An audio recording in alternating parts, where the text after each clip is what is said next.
बांग्लादेश में मचा बवाल तो भारत आ गई शेख हसीना। कौन है मोदी के वो जेम्स बॉन्ड जिन्होंने रातों रात बनाया पूर्व पीएम को बचाने का प्लान।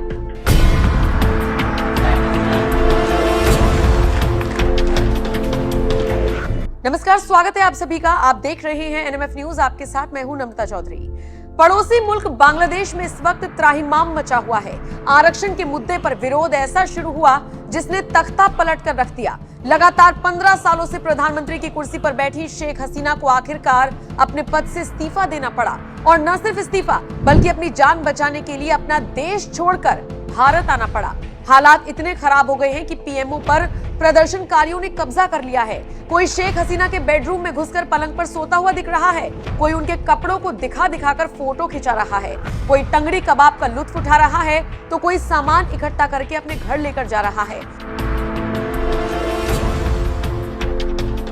किसी के हाथ पंखा लगा, वो पंखा लेकर चलता बना, किसी के हाथ कुर्सी लगी। मतलब अगर आपको श्रीलंका का वो दौर याद होगा तो समझ लीजिए उससे भी बदतर हालात इस वक्त बांग्लादेश के हो गए हैं। देश में रह रहे हिंदुओं को चुन चुन कर मारा जा रहा है, पीटा जा रहा है, उनके घर जलाए जा रहे हैं, घरों में घुसकर बहन बेटियों को निशाना बनाया जा रहा है। लेकिन इसी बीच हर कोई ये जानना चाह रहा है कि आखिर शेख हसीना इन बुरे हालातों से निकली तो निकली कैसे। सवाल ये भी है कि वो आखिर भारत ही क्यों आई और किसने उनकी मदद की। आज हम आपको बताते हैं। दरअसल शेख हसीना सोमवार शाम को गाजियाबाद के हिंडन एयरबेस पर पहुंची। 5:30 बजे उनका एयरक्राफ्ट लैंड हुआ।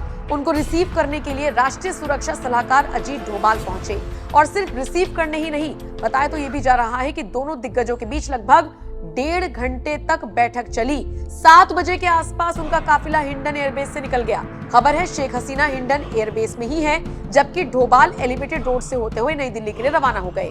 कहा यह भी जा रहा है कि शेख हसीना को बचाने के लिए और उनको सकुशल भारत तक लाने में अजीत डोभाल की प्लानिंग रही है।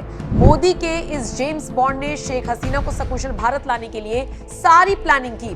दूसरी तरफ खबर यह भी है कि शेख हसीना के भारत में आने के दौरान विदेश मंत्री एस जयशंकर ने प्रधानमंत्री मोदी से मुलाकात की। इस बीच कई गहन मुद्दों पर चर्चा हुई, जिसे काफी गोपनीय रखा गया है।